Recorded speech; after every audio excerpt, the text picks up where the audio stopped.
The Labour Party conference in Liverpool hummed with anticipation. It was October 2024, and the party faithful had gathered not just for policy debates and leadership speeches, but for something that had become a conference tradition: Gordon Brown's annual economic address. Even 15 years after leaving office, Brown commanded respect within Labour, the intellectual heavyweight, the man who had navigated the 2008 financial crisis, the economist who spoke with unmatched authority about capitalism's failures and how to fix them. The conference hall fell silent as Brown approached the podium, his distinctive lumbering walk and serious expression immediately recognisable. At 73, he remained one of Britain's most prominent economic voices, his interventions on poverty, inequality, and financial regulation still making headlines. His presence at Labour conferences was treated almost reverentially. Here was the last Labour Prime Minister, the man who had prevented a second Great Depression, offering his wisdom to a new generation. What made this year's address particularly significant was the presence of Rishi Sunak in the audience. The current Prime Minister had accepted an unusual invitation to attend the conference session, a gesture toward cross-party dialogue on economic policy that had been carefully negotiated through back channels. He sat in the front row, looking characteristically composed in his dark suit, a thin folder resting on his lap. "My friends," Brown began, his Scottish accent and professorial tone immediately establishing his authority, "we stand today at a critical moment for British economic policy, a moment that will determine whether we build an economy that serves everyone, or whether we return to the failed models of the past." The audience leaned forward. Brown's speeches were never short on intellectual content or moral passion. "For over a decade now," Brown continued, his voice rising with conviction, "we have seen the return of economic policies that I had hoped we'd left behind in 2008. Policies that prioritize the wealthy over the working class. Policies that allow financial institutions to once again accumulate excessive risk. Policies that deregulate when we should be regulating, that cut when we should be investing, that serve the interests of the city rather than the interests of ordinary people." Several audience members nodded vigorously. This was vintage Brown, the moral critique of inequality combined with technical economic analysis. "When I was Chancellor and Prime Minister," Brown said, his tone becoming more personal, "I fought against this kind of thinking. I understood that capitalism, left unregulated, naturally tends toward excess and crisis. That's why I strengthened financial regulation. That's why I created the Financial Services Authority. That's why, when crisis came in 2008, I had the tools and the understanding to prevent complete economic collapse." He paused for effect, his expression grave. "But those reforms have been steadily dismantled, the regulations weakened, the oversight reduced, and we're now seeing the consequences, a return to the kind of financial sector behavior that led to the 2008 crisis in the first place." Brown's eyes moved toward where Sunak sat. "The current government's approach to economic policy is, frankly, a betrayal of everything we learned from that crisis. The Prime Minister speaks of financial stability while allowing banks to return to excessive leverage. He speaks of responsible capitalism while cutting taxes on the wealthy and reducing support for the poorest. He speaks of learning lessons while repeating the very mistakes that caused the crisis I spent years cleaning up." The critique was pointed and specific. Brown was suggesting that Sunak's economic policies were leading Britain back toward financial crisis. "And perhaps most troubling," Brown continued, his voice heavy with disapproval, "is the cosy relationship between this government and the financial sector, the revolving door between the Treasury and the City, the financial sector donors who fund the Conservative Party and then benefit from favourable policies, the fundamental conflict of interest when a Prime Minister whose family fortune derives from finance makes policy decisions about financial regulation." The audience erupted in applause.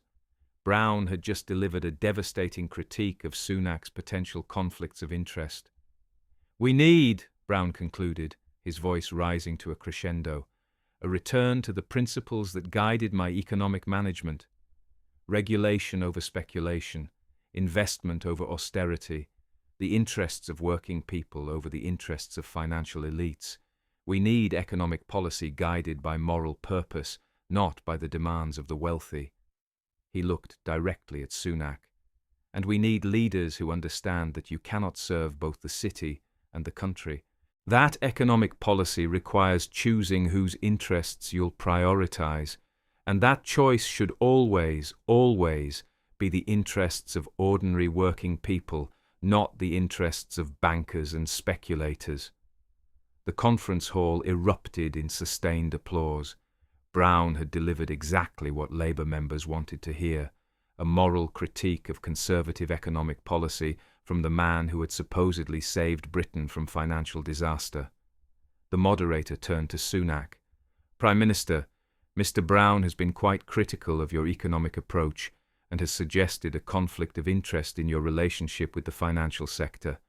How do you respond?" Sunak stood slowly, deliberately. Those who knew him recognized the slight pause, the moment where he was calibrating exactly how direct to be. Then he walked to the podium, placed his folder on it, and looked directly at Gordon Brown. "Mr. Brown," Sunak began, his voice quiet but carrying perfectly through the hall's sound system, "I've listened with interest to your critique of my economic policies and your concerns about conflicts of interest with the financial sector. Your moral passion about serving working people rather than financial elites is certainly compelling." He paused.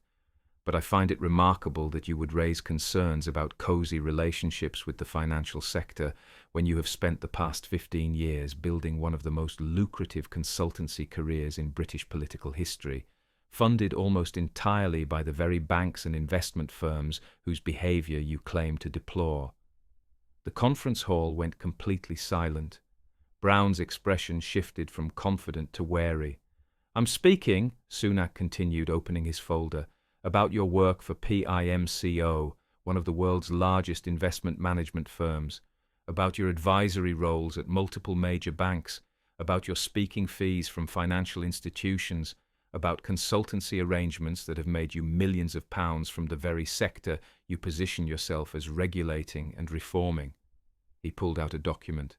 "So before we discuss my relationship with the financial sector, which is fully disclosed and subject to parliamentary scrutiny, I think this audience deserves to understand your relationship with that sector, the private, highly lucrative relationship you've maintained for 15 years while publicly positioning yourself as the scourge of financial excess." Brown's face had paled visibly.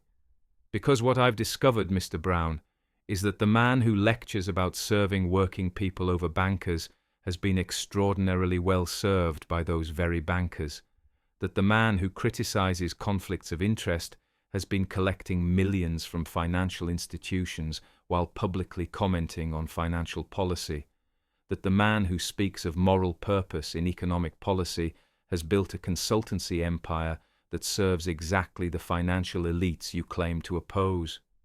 He held up financial disclosure documents. "And I think it's time the British public knew the complete truth about Gordon Brown's relationship with the financial sector he supposedly reformed." The Labour Party conference hall had transformed from a celebration of Gordon Brown's economic wisdom into something far more uncomfortable. Brown stood at the podium, his confident demeanour shaken, while Rishi Sunak held documents that threatened to expose contradictions Brown had carefully avoided discussing for 15 years. "Mr. Brown," Sunak continued, his tone remaining respectful but firm, "let's start with your most lucrative relationship, your work for PIMCO, the Pacific Investment Management Company, one of the world's largest bond investment firms with over $1.7 trillion in assets under management." He pulled out a contract document. "In May 2010, just weeks after you left office as Prime Minister, you signed a consultancy agreement with PIMCO to serve as a senior advisor. The financial terms of that agreement were never publicly disclosed, but through regulatory filings in multiple jurisdictions where PIMCO operates, we can piece together what you've actually been paid." Sunak held up documents from various financial regulatory authorities. Between 2010 and 2024, PIMCO has paid you approximately £2.4 million per year for your advisory services. That's a total of approximately £33.6 million over 14 years, Mr. Brown. £33.6 million from a single investment firm. The audience gasped. The figure was staggering and completely at odds with Brown's public image as someone focused on poverty reduction and economic justice. Now, Sunak continued, you might argue that this is legitimate consultancy work, that PIMCO was paying for your economic expertise and your understanding of global financial systems. But let's look at what PIMCO actually does and what your role there entailed. He pulled out more documents.